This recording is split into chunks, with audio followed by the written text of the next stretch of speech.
Hello everyone, പുതിയൊരു വീഡിയോയിലേക്ക് എല്ലാവർക്കും സ്വാഗതം. അപ്പോൾ ലോ കോളേജിലൊക്കെ ജോയിൻ ചെയ്ത് പഠനമൊക്കെ തുടങ്ങി. ഈ ലോ കോളേജിൽ നമ്മുടെ ജീവിതം തുടങ്ങുന്ന ആ പീരീഡ്, ആ ബിഗിനിങ് പീരീഡ് എന്ന് പറയുന്നത് ഒരു വെപ്രാളം പിടിച്ചൊരു പീരീഡാണ് അല്ലേ. നമുക്ക് ചില കാര്യങ്ങളൊന്നും ക്ലാസ്സിൽ പറയുന്ന മനസ്സിലാവില്ല. എന്ത് പഠിക്കണം, എങ്ങനെ പഠിക്കണം, എക്സാമിന് പാസ്സാവുമോ, പ്രത്യേകിച്ച് ലീഗൽ ക്ലാസ്സുകളാണ് അല്ലേ. ലീഗൽ സെൻറ്റൻസുകളും ലീഗൽ വേർഡ്സ്, ലീഗൽ ഫ്രേസൊക്കെ പഠിച്ചെടുക്കാൻ കുറച്ച് ബുദ്ധിമുട്ടാണ്. പക്ഷേ പഠിച്ചാൽ കിട്ടാവുന്നതേ ഉള്ളൂ. പഠിച്ചെടുക്കാൻ ആദ്യമൊക്കെ കേൾക്കുമ്പോൾ എന്ത് ചെയ്യുക, ഒരു ബുദ്ധിമുട്ടാണ്. അപ്പോൾ ഒരുപാട് പേര് മെസ്സേജിന്, സാർ ക്ലാസ് എടുക്കുന്നതൊക്കെ കേൾക്കുമ്പോൾ ഒരു ബുദ്ധിമുട്ടുണ്ട്, ഒന്നും മനസ്സിലാവുന്നില്ല, സാർ പാസ്സാവുമോ. ഗൈസ് ഡോണ്ട് വറി, ഇതൊന്നും വലിയ ഡീലൊന്നും അല്ല.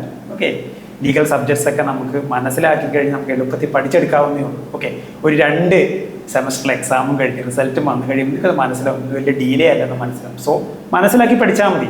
പഠിക്കാനുള്ളൊരു മനസ്സുണ്ടായാൽ മതി. പഠിക്കാനുള്ള മനസ്സിനെ നമുക്ക് എന്ത് പഠിച്ചെടുക്കാം. സോ ഇതൊന്നും വലിയൊരു ഡീലൊന്നും അല്ല. അപ്പോൾ എന്ത് പഠിക്കണം, എങ്ങനെ പഠിക്കണം, പാസ്സാവോ, ആ വെപ്രാളമൊന്നും പിടിക്കേണ്ട. നിങ്ങളുടെ സമാധാനമായിട്ട് പഠിക്കുക. Okay, focus on the process. Okay, റിസൾട്ടിലുള്ള നമ്മൾ ആ പ്രോസസ്സിൽ ഫോക്കസ് ചെയ്യുക. അപ്പോൾ ഏതാനും ദിവസങ്ങൾക്ക് മുന്നേ എൻ്റെ യൂട്യൂബിൽ ഒരു വീഡിയോയ്ക്ക് വന്ന കമൻറ്റ് ഞാനൊന്ന് വായിക്കാം. ഓക്കെ, ആ കമൻറ്റ് ബേസ് ചെയ്തിട്ടാണ് ഞാൻ സത്യം പറഞ്ഞ വീഡിയോ ചെയ്യുന്നത്. അപ്പോൾ കമൻറ്റ് ഞാനൊന്ന് വായിക്കാം. സാർ, കോളേജിലൊന്നും നേരെ ക്ലാസ് എടുക്കുന്നില്ല, ലൈബ്രറി പോയി റെഫർ ചെയ്യാനാണ് പറയുന്നത്. ഫുൾ ക്ലാസ് ആയതുകൊണ്ട് ലൈബ്രറി പോകാൻ ടൈം കിട്ടുന്നില്ല. എങ്ങനെ പഠിക്കണം, എവിടെ തുടങ്ങണം എന്ന് മനസ്സിലാവുന്നില്ല. Could you please give some directions. Of course, എപ്പോഴും നമുക്ക് ഗൈഡ് ചെയ്യാന്നുള്ളത് എനിക്ക് എപ്പോഴും ഇഷ്ടമുള്ളൊരു പരിപാടി. Okay, I have been guiding students for all these years. അപ്പോൾ ഗൈഡ് ചെയ്യാന്നുള്ളത് എനിക്ക് ഒരിക്കലും മടിയില്ലാത്തൊരു കാര്യമാണ്. കാരണം നമുക്കൊക്കെ നമ്മൾ പഠിക്കുന്ന സമയത്തും എൻട്രൻസിന് പഠിക്കുന്ന സമയത്തും കോളേജിൽ കയറുന്ന സമയത്തും ഒക്കെ നമ്മളെയൊന്നും ഗൈഡ് ചെയ്യാനൊന്നും ഒരുപാട് പേരൊന്നുമില്ല. ഓക്കെ, പല കാര്യങ്ങളും നമ്മൾ അറിഞ്ഞും കേട്ടൊക്കെ പഠിച്ചത്. ഓക്കെ, അപ്പോൾ നമ്മളെ സംബന്ധിച്ചോളം നമുക്കറിയുന്ന കാര്യങ്ങൾ അത് മറ്റുള്ളവർക്ക് പറഞ്ഞു കൊടുക്കുക എന്നുള്ളത് എപ്പോഴും സന്തോഷമുള്ളൊരു കാര്യമാണ്. അപ്പോൾ ഒരു ലോ കോളേജിൽ നമ്മൾ ജീവിതം തുടങ്ങുന്ന സമയത്ത്, അതായത് ലോ ലൈഫ് തുടങ്ങുന്ന സമയത്ത് ശ്രദ്ധിക്കേണ്ട കുറച്ച് കാര്യങ്ങളുണ്ട്. അടിസ്ഥാനമായിട്ടുള്ള കാര്യങ്ങൾ, വലിയ ഡീലൊന്നുമല്ല, അടിസ്ഥാനമായിട്ടുള്ള കാര്യങ്ങൾ. ഇതൊക്കെ നിങ്ങൾ ഫിക്സ് ചെയ്ത് പോയി കഴിഞ്ഞ് കഴിഞ്ഞാൽ ഈ 5 കൊല്ലം അല്ലെങ്കിൽ 3 കൊല്ലം നല്ല ഈസായിട്ട് നിങ്ങൾക്ക് എന്ത് ചെയ്യുക, പഠിച്ച് സുഖമായിട്ട് എല്ലാ പേപ്പേഴ്സ് ക്ലിയർ ചെയ്ത് എൻറോൾ ചെയ്ത് നിങ്ങൾക്ക് എന്ത് ചെയ്യുക, വക്കീലാവോ അല്ലെങ്കിൽ അടുത്ത ജോലി എന്താണെന്ന് വെച്ചാൽ നിങ്ങൾക്ക് നോക്കി ചെയ്യാം. ഓക്കെ, അപ്പോൾ ഫസ്റ്റ് കാര്യം എന്നുള്ളത്, നമ്മൾ ഈ ലോ കോളേജ് എന്ന് പറയുന്ന സംവിധാനത്തോട് നമ്മൾ മെൻ്റലി അതിനോട് എന്താ പറയുക, കോമ്പാറ്റബിൾ ആവുക എന്നുള്ളൊരു കാര്യമാണ് വേണ്ടത് ഇല്ലേ. നമ്മൾ +2 കഴിഞ്ഞ് വരുന്ന പിള്ളേർ പ്രത്യേകിച്ച് ഈ ഒരു പ്രൊഫഷണൽ കോഴ്സിലേക്ക് വരുമ്പോൾ ആദ്യം കുറച്ച് നാൾ ഈ സിസ്റ്റത്തിനോട് എന്ത് ചെയ്യുക, അഡ്ജസ്റ്റ് ചെയ്യാൻ കുറച്ച് ബുദ്ധിമുട്ടായിരിക്കും. എല്ലാവർക്കും അല്ല, കുറച്ച് പേർക്ക് ഒരു ബുദ്ധിമുട്ടായിരിക്കും. ഓക്കെ, അപ്പം നമ്മൾ അതിന് സമയം കൊടുക്കുക. കാരണം +2 ജീവിതം പോലെയല്ല ഒരു പ്രൊഫഷണൽ കോളേജ് ലൈഫ്. ഓക്കെ, അത് ഡിഫറെൻ്റ് ആയിട്ടുള്ള ഒരു ലോകമാണ്. അപ്പോൾ ആ ഒരു സിസ്റ്റത്തോട് നിങ്ങൾ ഓക്കെ ആവുന്ന പെട്ടെന്ന് ഒരു ദിവസം ഓക്കെ ആവില്ല. നിങ്ങൾ അതിനുള്ള ടൈം കൊടുക്കുക. ആ ടൈം കൊടുത്തു കഴിയുമ്പോൾ എന്ത് ചെയ്യും, നിങ്ങൾ എന്ത് ചെയ്യും, ആ സിസ്റ്റത്തോട് നിങ്ങൾ ഓക്കെ. പിന്നെ ഡിഗ്രി കഴിഞ്ഞ് 3 ഇയർ കഴിഞ്ഞ് വരുന്ന 3 ഇയർ LLB ചെയ്യുന്നവർക്ക് വലിയ ബുദ്ധിമുട്ടുണ്ടാവില്ല. കാരണം അവർ ഓൾറെഡി ഒരു കോളേജ് ലൈഫ് കഴിഞ്ഞ ആൾക്കാരായിരിക്കും. അവർ കുറച്ചും കൂടി എളുപ്പത്തിൽ സിസ്റ്റത്തോട് എന്ത് ചെയ്യാം, ഓക്കെ ആണ്. ബട്ട് ഈ ഒരു ലോ കോളേജ് ലൈഫ് എന്ന് പറഞ്ഞു കഴിഞ്ഞാൽ കുറച്ച് ഡിഫറെൻ്റ് ആയിട്ടുള്ള ഒരു ലൈഫ്. നമ്മൾ പഠിക്കുന്ന സബ്ജക്റ്റും അതുപോലെ ഒരു ഡിഫറെൻ്റ് ആയിട്ടുള്ള ഒരു സബ്ജക്റ്റാണ്. അപ്പോൾ നിങ്ങൾ ആദ്യം ശ്രദ്ധിക്കേണ്ടത് ഈ ക്ലാസ്സുകളോട് നിങ്ങൾ ഓക്കെ ആവുന്നത്. കാരണം നമ്മളിപ്പോൾ ലോ ക്ലാസ്സുകൾ ചിലർക്കൊക്കെ ആദ്യമൊക്കെ പഠിച്ചെടുക്കാൻ ഭയങ്കര ബുദ്ധിമുട്ടായിരിക്കും. കാരണം ലീഗൽ സെൻറ്റൻസുകൾ, ലീഗൽ ഫ്രേസുകൾ, ലീഗൽ വേർഡ്സ് ഒക്കെ ചിലപ്പോൾ നമുക്ക് ഒറ്റ തവണ കേട്ടു എന്ന് വെച്ചാൽ നമുക്ക് മനസ്സിലായിന്ന് വരില്ല ഇല്ലേ, മനസ്സിലായിന്ന് വരില്ല. അപ്പം നമ്മൾ എന്തെങ്കിലും വെറിയിടാമോ, അയ്യോ എനിക്കിത് പറ്റുമോ, എന്നെ കൊണ്ട് പാസ്സാവാൻ പറ്റുമോ, അങ്ങനെ ഒരു കാര്യമില്ല. പഠിക്കാനുള്ള ഒരു മൈൻഡ് മാത്രം മതി, എഫേർട്ട് ഉണ്ടായാൽ മതി. എഫേർട്ട് ഉണ്ടായാൽ നമുക്ക് എന്ത് പഠിച്ചെടുക്കാം. ഓക്കെ, അപ്പം നിങ്ങൾ എന്ത് ചെയ്യുക, കൃത്യമായിട്ട് ക്ലാസ്സുകൾ നിങ്ങൾ എന്ത് ചെയ്യുക, മാക്സിമം നിങ്ങൾ അറ്റൻഡ് ചെയ്യുക. ഓക്കെ, ക്ലാസ്സുകൾ അറ്റൻഡ് ചെയ്യുക. നിങ്ങൾ മാക്സിമം ക്ലാസ് നിങ്ങൾ അറ്റൻഡ് ചെയ്ത് ഒപ്പം തന്നെ നിങ്ങൾ ലെക്ചർ നോട്ട്സ് എഴുതാനുള്ള ആ ഒരു ക്ഷമ കാണിക്കുക, ആ ഒരു എഫേർട്ട് ഇടുക. ഓക്കെ, ഈ +2 കഴിഞ്ഞ് വരുന്ന പിള്ളേർ +2-ലൊക്കെ ടീച്ചർമാർ നോട്ട്സ് ഡിക്റ്റേറ്റ് ചെയ്യും, ബോർഡിൽ എഴുതി തരും. അപ്പോൾ നിങ്ങൾക്ക് എന്ത് ചെയ്യും, എഴുതി നോട്ട്ബുക്കിൽ അത് എഴുതി എടുത്താൽ മതി. പക്ഷേ ഇങ്ങോട്ട് വരുമ്പോൾ ലോ കോളേജിലേക്ക് വരുമ്പോൾ ക്ലാസ്സുകൾ ലെക്ചർ രൂപത്തിലായിരിക്കും. അവർ നിന്ന് കാര്യങ്ങൾ പറഞ്ഞു തരും. ഓക്കെ, ഇന്ന് കാര്യങ്ങൾ പറഞ്ഞു തരും. ബോർഡിൽ എഴുതണം നിർബന്ധമില്ല, എഴുതുന്ന ടീച്ചർമാരും ഉണ്ട്, എഴുതണം നിർബന്ധമൊന്നുമില്ല. ഓക്കെ, അപ്പം നമ്മൾ എന്ത് ചെയ്യണം, നമ്മൾ പരമാവധി എല്ലാ സബ്ജക്റ്റിനും അല്ലെങ്കിൽ ഒരു ബുക്ക് കൊണ്ട് നിങ്ങൾ കോളേജിൽ പോവുക. എന്നിട്ട് എന്ത് ചെയ്യുക, ആ ക്ലാസ്സിൽ പറയുന്ന കാര്യങ്ങൾ നിങ്ങൾ എന്ത് ചെയ്യുക, ആ പോയിന്റ്സ് നിങ്ങൾ നോട്ട് ചെയ്ത് എടുക്കുക. ഓക്കെ, അത് നോട്ട് ചെയ്തെടുക്കാനുള്ള ഗുണം എന്താ വെച്ച് കഴിഞ്ഞാൽ, നിങ്ങൾക്ക് നാളെ അല്ലെങ്കിൽ മറ്റന്നാൾ അല്ലെങ്കിൽ അടുത്ത മാസം അല്ലെങ്കിൽ അടുത്ത വർഷം നിങ്ങൾക്ക് എന്ത് ചെയ്യാൻ പറ്റും, ആ നോട്ട്ബുക്ക് എടുത്തു കഴിഞ്ഞാൽ നിങ്ങൾക്ക് എന്ത് ചെയ്യുക, വായിച്ച് നിങ്ങൾക്ക് കാര്യങ്ങൾ നിങ്ങൾക്ക് മനസ്സിലാക്കുക. അതിപ്പോൾ ഇൻറ്റേർണൽ എക്സാമിനേഷൻ വരുമ്പോഴായാലും അതുപോലെ തന്നെ നമ്മുടെ യൂണിവേഴ്സിറ്റി എക്സാം വരുമ്പോഴൊക്കെ ആയാലും ആ ലെക്ചർ നോട്ട്സിന് എന്ത് ചെയ്യുക, ഒരുപാട് ഗുണമുണ്ടാവും. അതുപോലെ ഈ ലെക്ചർ നോട്ട് എഴുതുന്ന ഏറ്റവും വലിയ ബെനിഫിറ്റ് എന്ന് വെച്ച് കഴിഞ്ഞാൽ നമ്മൾ ക്ലാസ്സിൽ അറ്റൻഡ് ചെയ്യുമായിരിക്കും നമ്മൾ എഴുതുമ്പോൾ, അല്ലേ? ഇല്ലെങ്കിൽ നമ്മൾ വെറുതെ കേട്ടിരിക്കും, കുറേ നേരം കഴിയുമ്പോൾ ഉറക്കം വരും, അല്ലെങ്കിൽ നമ്മൾ എന്തെങ്കിലും ഫോൺ എടുക്കും, അല്ലെങ്കിൽ വേറെ എന്തെങ്കിലും ചെയ്യും. ഓക്കെ, നമ്മളെ എന്ത് ചെയ്യുക, ആ സബ്ജക്റ്റിനോട് ആ ക്ലാസ്സിലേക്ക് ഇരുത്താനുള്ള ഒരു മെത്തേഡും കൂടിയാണ് ഈ ലെക്ചർ നോട്ട്സ്. അപ്പം ലെക്ചർ നോട്ട്സ് നിങ്ങൾ എന്ത് ചെയ്യുക, എടുക്കുക. പ്രത്യേകിച്ച് ബിഗിനേഴ്സ് ലെക്ചർ നോട്ട്സ് എന്തെങ്കിലും എടുക്കുക. കുറച്ചങ്ങോട്ട് കഴിഞ്ഞ് കഴിഞ്ഞാൽ പിന്നെ നിങ്ങൾക്ക് എന്ത് ചെയ്യും, ഈ ലെക്ചർ സിസ്റ്റത്തിനോട് നിങ്ങൾ ഓക്കെ ആവും. അപ്പോൾ പിന്നെ കുഴപ്പമില്ല, നോട്ട്സ് എടുത്തില്ലെങ്കിൽ നിങ്ങൾക്ക് എന്ത് ചെയ്യാൻ പറ്റും, നിങ്ങൾക്ക് പഠിക്കാൻ പറ്റും. പക്ഷേ ബിഗിനേഴ്സിനെ സംബന്ധിച്ചോളം ലെക്ചർ നോട്ട്സ് നിങ്ങൾ എന്തെങ്കിലും എടുക്കുക. പിന്നെ ഡിഗ്രി 3 ഇയർ കഴിഞ്ഞ് വരുന്നവരോട് പ്രത്യേകിച്ച് പറയേണ്ട ആവശ്യമില്ല, അവർ ഓൾറെഡി അവർക്ക് സിസ്റ്റം എന്താണെന്ന് അവർ മനസ്സിലാക്കി വരുന്ന, പിന്നെ ഒരു കണ്ടിന്യൂഷൻ പോലെ ആയിരിക്കും. അപ്പോൾ ക്ലാസ്സുകൾ പരമാവധി നിങ്ങൾ അറ്റൻഡ് ചെയ്യും. പിന്നെ മറ്റൊരു കാര്യം പറയാൻ, ഇപ്പോൾ കാലിക്കറ്റ് യൂണിവേഴ്സിറ്റിയുടെ കോളേജുകൾ കീഴിൽ വരുന്ന കോളേജുകളിൽ ഓരോ സെമസ്റ്ററുകളിൽ ഫസ്റ്റ് സെമസ്റ്ററിലൊക്കെ 6 സബ്ജക്റ്റാണുള്ളത്. Okay, 6 subject. Each subject total mark എന്ന് പറയുന്നത് 100 മാർക്കാണ്. Okay, each subject total mark 100 മാർക്കാണ്. ഈ 100 മാർക്ക് എന്നുള്ളത് 75 മാർക്സ് യൂണിവേഴ്സിറ്റി എക്സാമിനേഷൻ വഴി നമ്മൾ എഴുതിയെടുക്കാനുള്ളത്. അപ്പോൾ നമ്മൾ എക്സാം ഹോളിൽ പോയി യൂണിവേഴ്സിറ്റി എക്സാമിനേഷൻ എഴുതിയിട്ടാണ് 75 മാർക്ക് വരുന്നത്. ഒരു 25 മാർക്ക് എന്ന് പറയുന്നത് ഇന്റേണൽ മാർക്സ് ആണ്. ഓക്കെ, ഇന്റേണൽ മാർക്സ്, ഈ 25 മാർക്ക് നമുക്ക് പിന്നെ ഡിവൈഡ് ചെയ്യാം. 10 + 10 + 5 10 മാർക്സ് നമ്മൾ എഴുതുന്ന അസൈൻമെൻറ്റ്. ഓക്കെ, അപ്പോൾ അസൈൻമെൻ്റ് ഒക്കെ പറഞ്ഞു കഴിഞ്ഞാൽ അതൊക്കെ സമയത്ത് എഴുതി വെക്കുക. പിന്നെ ഒരു 10 മാർക്സ് എന്താണുള്ളത്, ഇന്റേണൽ ടെസ്റ്റിന് വേണ്ടി നമ്മളൊരു എല്ലാ സെമസ്റ്ററിലും, ചില കോളേജുകളിലൊക്കെ ഒരു 3-4 ടെസ്റ്റുകൾ എടുത്ത് അതിൻ്റെ ആവറേജ് മാർക്ക് എടുക്കുക, അല്ലെങ്കിൽ ചില കോളേജുകളിലൊക്കെ ഒരു ടെസ്റ്റ് നടത്തും, അതിൻ്റെ മാർക്ക് എടുക്കും. ഓക്കെ, അപ്പോൾ ആ 10 മാർക്ക് ഇന്റേണൽ എക്സാം, പിന്നെ 5 മാർക്ക് അറ്റൻഡൻസ് ക്ലാസ് പാർട്ടിസിപ്പേഷൻ. നമ്മൾ മാക്സിമം ക്ലാസ്സുകൾ അറ്റൻഡ് ചെയ്ത് കഴിഞ്ഞാൽ ഈ 5 മാർക്ക് അറ്റൻഡൻസ് മാർക്ക് കിട്ടും. അപ്പോൾ ഈ 25 മാർക്ക് നിങ്ങൾ ഇന്റേണൽ മാർക്സ് ആണ്, നിങ്ങളുടെ കയ്യിലുള്ള മാർക്കാണ്. ഇത് മാക്സിമം നിങ്ങൾ സ്കോർ ചെയ്യും. ഓക്കെ, ഈ ഇന്റേണൽ മാർക്സ് ഇപ്പോൾ 25-ൽ 20 മാർക്ക് വന്നു വിചാരിച്ച് പിന്നെ നിങ്ങൾക്ക് യൂണിവേഴ്സിറ്റി എക്സാമിൽ 75-ൽ 30 മാർക്ക് എഴുതിയെടുത്താൽ മതി. കാരണം നമ്മുടെ എക്സാം 100 മാർക്ക് എക്സാമിനേഷനിൽ 50 മാർക്കാണ് പാസ് മാർക്ക്. ഓക്കെ, അപ്പോൾ നിങ്ങളാരും പാസ് മാർക്കിന് വേണ്ടി പഠിക്കണം, നിങ്ങൾ എപ്പോഴും ഏറ്റവും ബെസ്റ്റ് മാർക്കിന് വേണ്ടി പഠിക്കാൻ. ഞാനിത് പറഞ്ഞു എന്നുള്ളൂ, പാസ് മാർക്ക് എത്രയാണെന്നുള്ളൂ പറഞ്ഞു എന്നുള്ളൂ. അപ്പോൾ ഇന്റേണൽ മാർക്സ് ആ 25 മാർക്സ് നിങ്ങളുടെ കയ്യിലുള്ള മാർക്കാണ്. അത് മാക്സിമം സ്കോർ ചെയ്താൽ പിന്നെ നിങ്ങൾക്ക് എന്ത് ചെയ്യാൻ പറ്റും, പിന്നെ യൂണിവേഴ്സിറ്റി എക്സാമിന് നിങ്ങൾക്ക് എന്ത് ചെയ്യാൻ പറ്റില്ല, വലിയ എഫേർട്ട് വേണ്ടി വരില്ല. ഈ ഇന്റേണൽ മാർക്സ് കുറവാകുമ്പോഴുള്ള പ്രശ്നം എന്താ വെച്ച് കഴിഞ്ഞാൽ നമ്മൾ എന്ത് ചെയ്യും, യൂണിവേഴ്സിറ്റി എക്സാമിന് എന്ത് ചെയ്യുന്നു, എക്സ്ട്രാ എഫേർട്ട് എടുക്കേണ്ടി വരും. അപ്പോൾ ആ കാര്യം, ആ 25 മാർക്സ് നിങ്ങൾ എപ്പോഴും സെക്യൂർഡ് ആയിട്ട് വെക്കുക. പിന്നെ മറ്റൊരു കാര്യം, ഇപ്പോൾ ഓരോ സബ്ജക്റ്റിലും എന്തൊക്കെ പഠിക്കണം സാർ, ഏതൊക്കെ നോക്കണം. ഇപ്പം നിങ്ങളുടെ കോളേജിൽ നിങ്ങൾക്ക് കലണ്ടർ ബുക്ക് ഉണ്ടാവും, സിലബസ് അല്ലെങ്കിൽ കലണ്ടർ ബുക്ക് ഉണ്ടാവും. ഈ കലണ്ടർ ബുക്കിൽ നോക്കിക്കഴിഞ്ഞ് കഴിഞ്ഞാൽ ഓരോ സബ്ജക്റ്റിലും എത്ര മൊഡ്യൂളുകൾ ഉണ്ടെന്ന് അറിയാം. ഇപ്പം 4-5 മൊഡ്യൂളൊക്കെ ഉണ്ടാവും. ആ 4-5 മൊഡ്യൂളിൽ ഏതൊക്കെ ടോപ്പിക്സ് ആണ് പഠിക്കേണ്ടതെന്ന് കൃത്യമായിട്ട് പറയാം. അപ്പം നിങ്ങൾ ടീച്ചർമാരെ കൺസൾട്ട് ചെയ്യുക, അല്ലെങ്കിൽ നിങ്ങളുടെ കലണ്ടർ ബുക്ക് കിട്ടിയിട്ട് നിങ്ങൾ കലണ്ടർ ബുക്ക് എടുത്ത് നോക്കിക്കഴിഞ്ഞാൽ മൊഡ്യൂളുകൾ നോക്കി ഓരോ സബ്ജക്റ്റിൻ്റെ മൊഡ്യൂൾ 1 മൊഡ്യൂൾ 2 നോക്കിക്കഴിഞ്ഞാൽ നിങ്ങൾക്ക് മനസ്സിലാവും ഏതൊക്കെ ടോപ്പിക്സ് ആണ് കൃത്യമായിട്ട് പഠിക്കേണ്ടത്. അപ്പം നിങ്ങൾക്ക് ആ ടോപ്പിക്സ് നിങ്ങൾ നോക്കിയിട്ട് നിങ്ങൾക്ക് എന്ത് ചെയ്യാം, ബുക്സും കാര്യങ്ങളൊക്കെ എടുത്ത് നിങ്ങൾക്ക് എന്ത് ചെയ്യാൻ പറ്റും, റെഫർ ചെയ്യാൻ നിങ്ങൾക്ക് പഠിക്കും. പിന്നെ സാർ എന്തൊക്കെ ബുക്സാണ് റെഫർ ചെയ്യേണ്ടത്, എന്തൊക്കെ ബുക്സാണ് റെഫർ ചെയ്യേണ്ടത് എന്നുള്ള കാര്യം ഞാൻ ആദ്യം പറഞ്ഞു. നിങ്ങളുടെ കോളേജിൽ ലൈബ്രറിയിലേക്ക് നിങ്ങൾ പോകുക. ഓക്കെ, ലൈബ്രറി പോവുക. ലൈബ്രറി പോയി കഴിഞ്ഞാൽ ഓരോ സബ്ജക്റ്റിനും സെപ്പറേറ്റ് സെക്ഷൻ ഉണ്ടാവും. ഇപ്പോൾ ടോർട്ടിന് ഒരു സെക്ഷൻ ഉണ്ടാവും, കോൺട്രാക്റ്റിന് ഒരു സെക്ഷൻ ഉണ്ടാവും, ഫാമിലി ലോയ്ക്ക് ഒരു സെക്ഷൻ ഉണ്ടാവും. നിങ്ങൾ ആ സെക്ഷനിൽ പോയിട്ട് ഒരു 4-5 ബുക്ക് എടുക്കുക. എന്നിട്ട് നിങ്ങൾ ചുമ്മാ ഒന്ന് മറച്ച് നോക്കി വായിച്ച് നോക്കുക.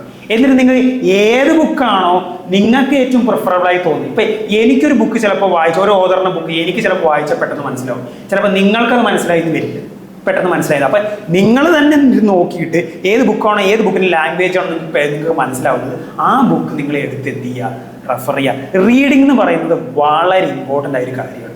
ഡെയിലി ഒരു മിനിമം ഒരു 30 മിനിറ്റ്സ് എങ്കിലും നിങ്ങൾ ലൈബ്രറിയിൽ പോയി റീഡിങ്ങിന് വേണ്ടി മാറ്റി വയ്ക്കുക. ലൈബ്രറിയിൽ ന്യൂസ് പേപ്പേഴ്സ് ഉണ്ട്, മാഗസിൻസ് ഉണ്ട്, ലീഗലായിട്ടുള്ള ആർട്ടിക്കിൾസ് ഉണ്ട്, മറ്റു ലൈബ്രറിയിലെ ബുക്സ് ഉണ്ട്, എന്ത് ബുക്സ് ആയാലും ബുക്സ് ലീഗൽ ബുക്സ് മാത്രമല്ല ലിറ്റററി ബുക്സ് ഉണ്ട്. അപ്പോൾ ആ ബുക്സുകൾ നിങ്ങൾ വായന എന്നുള്ളത് ഒരു ലോയർ, ഒരു അഡ്വക്കേറ്റിനെ സംബന്ധിച്ചിടത്തോളം അയാളുടെ വളർച്ചയ്ക്ക് ഏറ്റവും വേണ്ട ഒന്നാണ്. അത് നിങ്ങൾ ഇപ്പോഴേ അത് ശീലിച്ചു. ഒരു ലോ സ്റ്റുഡൻ്റ് ആകുമ്പോഴേ ശീലിച്ചു പോവുക. അപ്പോൾ ലൈബ്രറി പോവുക, ഒരു ടോട്ടിൻ്റെ സെക്ഷൻ എടുക്കുക, ടോട്ടൽ ഒരു 5-6 ബുക്ക് എടുക്കുക. നിങ്ങൾക്കതിൽ ഏറ്റവും മനസ്സിലാവുന്ന എളുപ്പമുള്ള ബുക്ക് നിങ്ങൾ എടുത്ത് നോക്കി പഠിക്കുക. ലൈബ്രറി കാർഡ് ഉണ്ട്, അത് വെച്ച് നിങ്ങൾക്ക് ലൈബ്രറിയിൽ നിന്ന് ബുക്ക് എടുക്കാം. ബുക്സ് പൈസ കൊടുത്ത് മേടിക്കണമെന്ന് ചോദിച്ചു കഴിഞ്ഞാൽ അത് നിങ്ങളുടെ ഒരു സാമ്പത്തിക സ്ഥിതി പോലെ. ഇപ്പം ചിലവർക്കൊക്കെ ബുക്ക് മേടിച്ച് സ്വന്തമായിട്ട് ബുക്ക് വേണമെന്ന് ആഗ്രഹമുള്ളവർ അവർക്ക് വേണമെങ്കിൽ മേടിച്ച് വെക്കാം. ഇനി ലോ ബുക്സിനൊക്കെ നല്ല എക്സ്പെൻസീവ് ആണ്. ഇനി അതല്ല, നിങ്ങൾക്ക് ലൈബ്രറി കാർഡ് ഉണ്ടെങ്കിൽ ലൈബ്രറി പോയിട്ട് നിങ്ങൾക്ക് എന്ത് ചെയ്യാൻ പറ്റും, ബുക്സുകൾ എടുത്ത് വെക്കാൻ പറ്റും നിങ്ങൾക്ക്. ഓക്കെ, പിന്നെ ഈ ബിഗിനേഴ്സിനെ, തുടക്കക്കാരെ സംബന്ധിച്ചോളം ഞാൻ പറഞ്ഞു വെച്ചാൽ നിങ്ങൾ കൂടുതൽ ഇന്ത്യൻ ഓതേഴ്സിന്റെ ലോ ബുക്സ് ഒന്ന് വായിക്കാം. ഓക്കെ, അപ്പോൾ കുറച്ചുകൂടി എളുപ്പത്തിൽ നിങ്ങൾക്ക് മനസ്സിലാവും. ഓക്കെ, ഇന്ത്യൻ ഓതേഴ്സിന്റെ ലോ ബുക്സുകളുണ്ട്, അത് നിങ്ങൾ മെയിനായിട്ട് വായിച്ചാൽ നിങ്ങൾക്ക് എന്ത് ചെയ്യാം, നിങ്ങൾക്ക് ആ സ്റ്റാർട്ടിങ് നിങ്ങൾക്ക് മനസ്സിലാവും.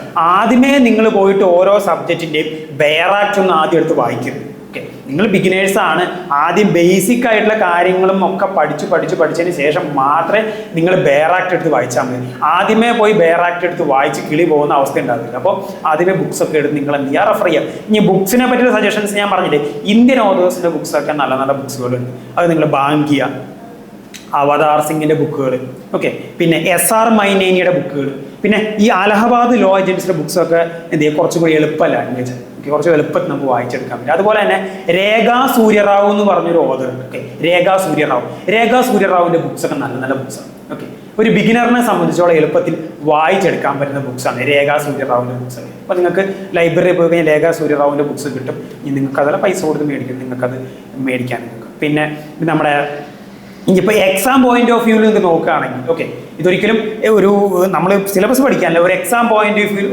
ഓഫ് വ്യൂവിൽ നോക്കാനാണെങ്കിൽ നിങ്ങൾക്ക് അനിൽ കെ നായരുടെ ഗൈഡുകൾ നോക്കാം നിങ്ങൾക്ക്. ഓക്കെ, അനിൽ കെ നായരുടെ ഗൈഡുകളൊക്കെ നോക്കി നിങ്ങൾക്ക് എക്സാം പോയിന്റ് ഓഫ് വ്യൂ നിങ്ങൾക്ക് എന്ത് ചെയ്യാൻ പറ്റും, നോക്കാൻ പറ്റും. ഇനിയും ഈ ഇന്ത്യൻ ഓതേഴ്സിന്റെ ബുക്കൊക്കെ വായിച്ച് നിങ്ങൾ സെറ്റായി നിങ്ങൾ ലീഗലായിട്ടുള്ള ബേസിക് ആയിട്ടുള്ള ലീഗൽ ടേംസ് ഫ്രേസസ് ഒക്കെ പഠിച്ചതിന് ശേഷം നിങ്ങൾക്ക് എന്ത് ചെയ്യാൻ പറ്റും, ഇംഗ്ലീഷ് ഓതേഴ്സിന്റെ എടുക്കുക. ഓക്കെ, അപ്പോൾ ബുക്ക് റീഡിംഗ് എന്നുള്ളത് ഒരു പ്രധാനപ്പെട്ട ഫാക്ടറാണ്. ഓക്കെ, നമുക്ക് എക്സാമിന് എഴുതാൻ പ്രോപ്പറായിട്ടുള്ള കണ്ടന്റ് കിട്ടണമെങ്കിൽ, നമ്മൾ നല്ല മാർക്ക് നമ്മുടെ യൂണിവേഴ്സിറ്റി എക്സാമിന് സ്കോർ ചെയ്യണമെങ്കിൽ പ്രോപ്പറായിട്ട് കണ്ടന്റ് എഴുതാൻ നമുക്ക് നല്ല നല്ല ബുക്സ് റെഫർ ചെയ്തിട്ടുള്ള നല്ല നല്ല നോളേജ് വേണം. അതുപോലെ ലൈബ്രറിയിൽ പോകുമ്പോൾ ഒരു ബുക്ക് കൊണ്ടുപോകുക, നിങ്ങൾക്ക് എന്ത് ചെയ്യുക, വായിച്ച് കിട്ടുന്ന നോളജൊക്കെ ആ ബുക്സിൽ നിങ്ങൾ എന്ത് ചെയ്യുക, നോട്ടായിട്ട് എഴുതിയെടുക്കുക. അപ്പം അങ്ങനെയുള്ള കാര്യം റീഡിംഗ് എന്ന് പറയുന്നത് വളരെ പ്രധാനപ്പെട്ട ഫാക്ടറാണ് നമ്മുടെ ഗ്രോത്തിന്. ഒരു ലോ സ്റ്റുഡൻറ്റിനെ സംബന്ധിച്ചോളം V should B continuously B updated. നമ്മൾ എപ്പോഴും അപ്ഡേറ്റഡ് ആയിരിക്കണം. ചുറ്റും നടക്കുന്ന കാര്യങ്ങളെ പറ്റി വ്യക്തമായിട്ട് ബോധം നമ്മൾ ഇപ്പോൾ സുപ്രീം കോടതിയും കേരള ഹൈക്കോടതിയൊക്കെ ഓരോരോ ജഡ്ജ്മെന്റ്സ് പാസ് ചെയ്യുന്നുണ്ട്. ഓക്കെ, അതുപോലെ ഓരോ കേസുകളുടെ കാര്യങ്ങളൊക്കെ എപ്പോഴും legal developments, continues legal developments ഉണ്ട്. അതിനെപ്പറ്റിയൊക്കെ നമുക്ക് കൃത്യമായിട്ടുള്ള ധാരണ ഒരു ലോ സ്റ്റുഡൻറ്റിനെ സംബന്ധിച്ചുണ്ടാവും. Okay, so we should be properly be updated. നമ്മൾ അപ്ഡേറ്റഡ് ആയിരിക്കണം. അത് വളരെ പ്രധാനം. അപ്ഡേറ്റഡ് ആണെങ്കിൽ നമ്മൾ റീഡിംഗ് ആണ്. ഓക്കെ, reading online mode or offline mode anyway അത് ഏത് നിങ്ങൾക്ക് പ്രിഫറബിൾ ആകുന്ന രീതിയിൽ ഇത് ചെയ്യാം. പിന്നെ ബുക്സ് വായിക്കാൻ കിട്ടുന്ന ഒരു ഫീലും അത് വേറെ ഫീലിംഗ് ആണ്.